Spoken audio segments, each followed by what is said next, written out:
The political arm of Americans for Prosperity, AFP, the powerful conservative and libertarian political advocacy group, is putting on a full-court press to get out the vote in next week's gubernatorial showdown in Virginia, an election with plenty of national implications ahead of next year's midterm elections.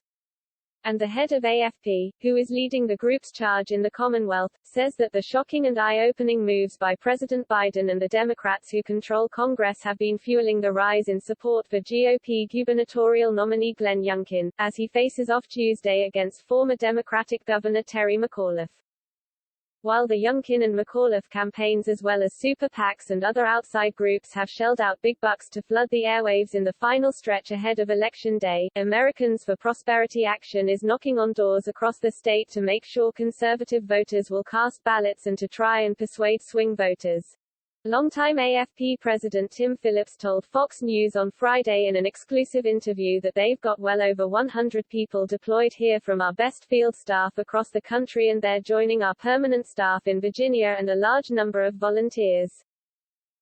Phillips said his team is concentrating on two groups of people. One is people we're confident if they vote, they'll vote for Glenn Youngkin, but they're infrequent voters, especially in these off-year elections. It's more of a persuasion to make sure they vote.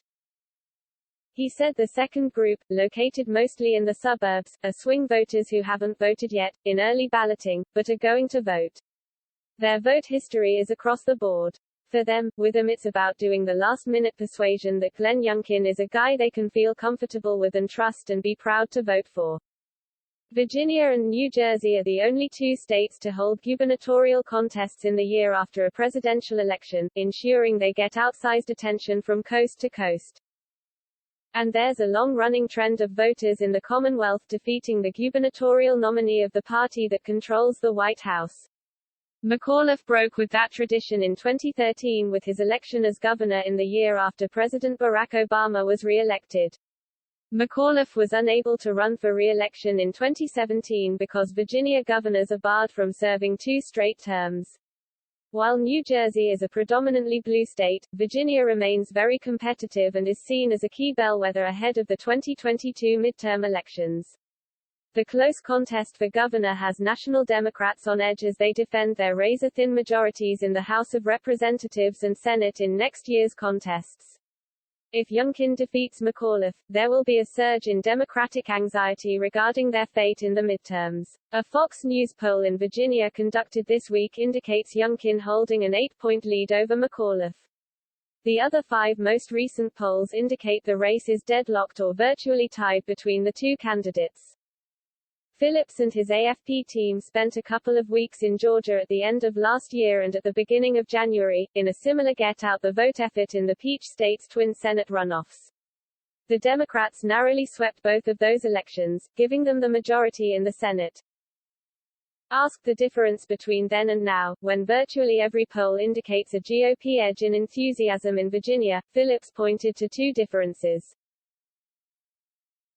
These swing voters and infrequent conservative and Republican voters, they now have seen 9 months of Biden, Schumer, Pelosi control and what it can do with regard to inflation, with regard to their schools, with regard to how this country is being run, this top-down almost socialistic approach.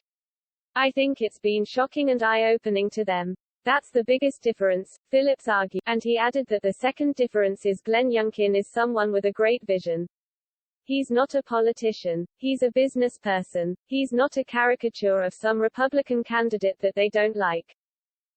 Phillips, who lives in northern Virginia's Loudoun County, stressed that in this election, the state of K-12 education is probably the most important issue along with inflation. That inflation issue is eating at Virginians and Americans. They feel it across the board. He predicted that those are the twin issues that will propel Youngkin to victory on Tuesday.